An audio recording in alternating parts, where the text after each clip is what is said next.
Hello my friends, today we're going to be starting a new standalone file for the new ScriptE S program, so stay tuned.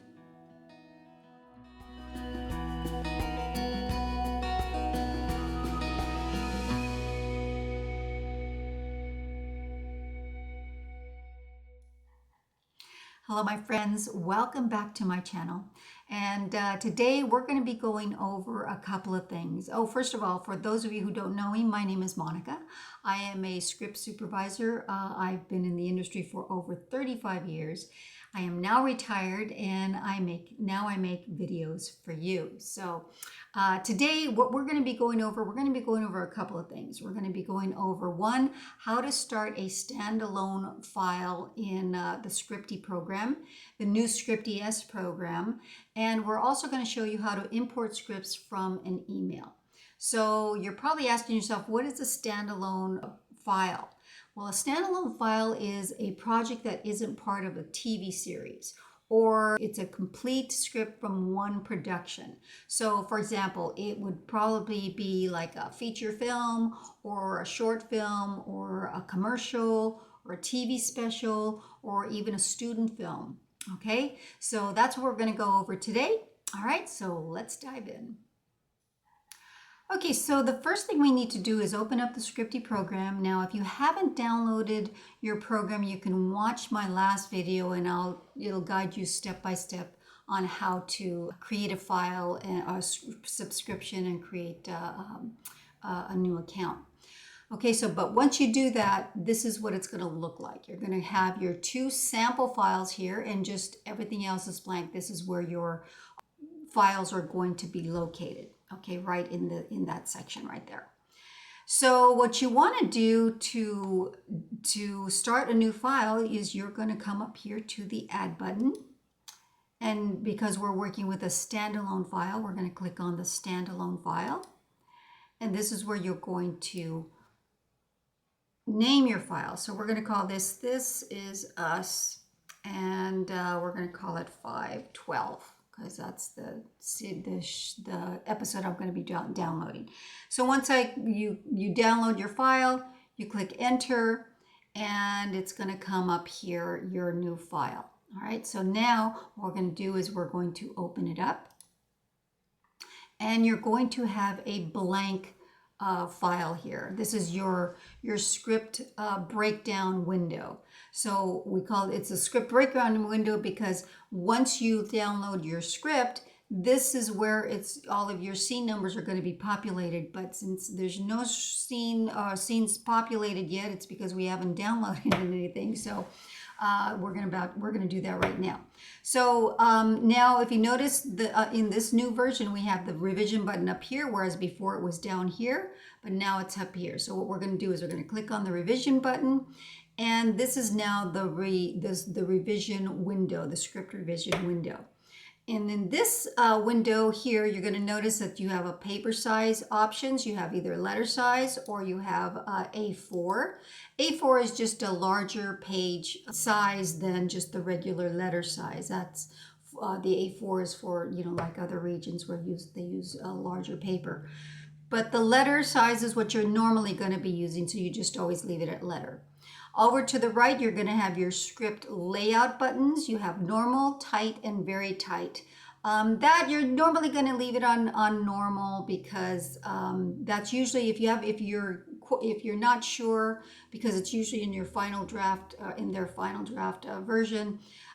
You can ask your script coordinator on that and if it's normal, tight, or very tight. But normally, if you don't know, just leave it on normal. I always have, so there usually hasn't ever been an issue. Or I should say there's never been an issue. Then you have your average number of lines per page, and it always defaults at 54. Okay, so this actually here, I normally don't touch it either, unless there was a time when I was having an issue with the AD and my page count was always about 1/8 off of what his was. So what I did was I went in here and I adjusted this lines per page to match his, so I wouldn't have to constantly be in there, redoing the page count. ScriptE normally gives a page count total at the end of each script, and it gives each scene a page count amount, and this is where it calculates it. So if you're off by a few eighths of a page, you can adjust it here, and you can play with that in, say, those sample files. You can play with those numbers, and you can just go back and forth and see in your reports how it's affecting it. Okay, and then you have your script import button, and then you have your pending imports button. So pending is basically where it's kind of like the holding box for all of your scripts that have not been imported yet. Once you import it, then it's going to go over here to the scripts imported tab. So what we're going to do first is we're going to go back over here to our revisions box, and we're going to click add, and we're going to name this revision. I'm going to be putting in the white draft. Oops. A draft. And you can just call it white, or you can call it whatever you want, but whatever you're going to call it, just make sure it's clear to you what draft that is. And now with that window open, we are going to swipe up. Now here we are in my iPad, and I have my files over here, and I'm going to click on that, and we're going to come over here to my white production draft. Okay, so we're going to click on that, and here it is. So and then we're going to click over here where it says download, and we're going to swipe over to the right to the more, and go down to our ScriptE S program. And now if you notice here, it brings you right back to your file because you left it open, right? Now in the scripts imported, it's not going to show anything there, but if you come over here to the pending imports, there it is, because it's just pending. It's in the holding pattern. So you want to click on that file, because you have to highlight it so that it's going to be downloaded for this white draft. Then once it's highlighted, you're going to click import, and it's going to bring up this file here. Then you're just going to look at it, and you're going to say, okay, yeah, it's good. It looks good. So you're going to go done. Once it's done, it's going to ask you, based on the preview of the PDF script, do you wish to proceed with the import? And you're going to say yes. Proceed. Now, once you download it, the script has been imported. You say okay. You notice all of a sudden this is populated here, and our script is there. So let's click done, and now we have downloaded our script. Now if you notice here, it says white draft, white draft, white draft. So now we have a white draft loaded into our script. Now say we want to do a revision. We're going to come back up here to our revisions tab, and we're going to click on add, and we're going to name this, say, a blue draft. See, that's the next draft up, and we're going to again leave it open, swipe up. We're going to go over here to our files, back to our files. We're going to get out of here. We're going to do our blue draft.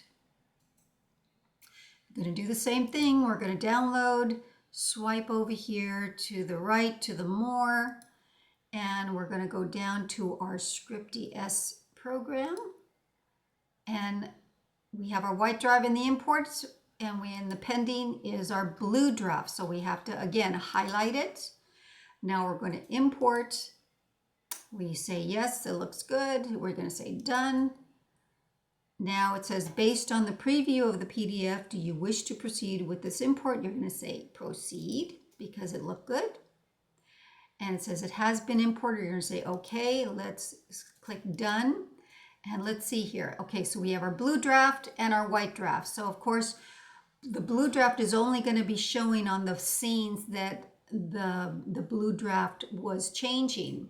So so we have the white draft is still on scene 2 because that wasn't changed. So here you can see all of the changes that were made from that blue draft. Okay, so here's a blue, here's a white, white, white, and blue, and so on. Okay, so that's how you import your scripts.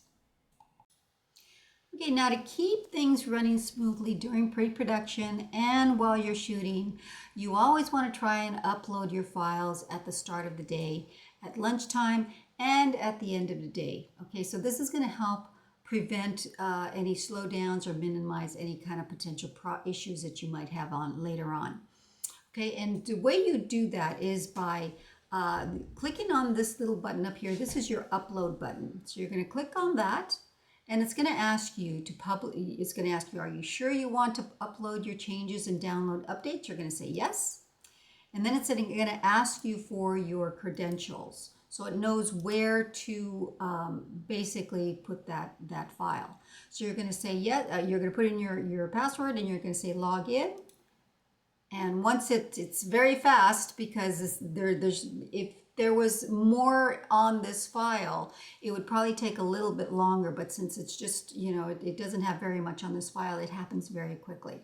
So that's how you upload the file. Now, if you want to back up your file, you want to click on that backup. It's going to ask you, have you uploaded all changes by hitting the upload button inside the file? And you're going to say yes. And it's going to say, okay, your file has been backed up. You're going to say, okay. Okay, my friends, so that's how you download a standalone file. Now, stay tuned for my next video where I'm going to show you how to download a series file. All right, so again, if you haven't subscribed, please subscribe. It really makes me happy when I know that that I'm helping you out. And like it if you like it, and leave me a comment. If you have any questions or if there's something that I didn't cover here, leave it in the comments and I'll try and answer it for you. Okay, so until next time, see you later.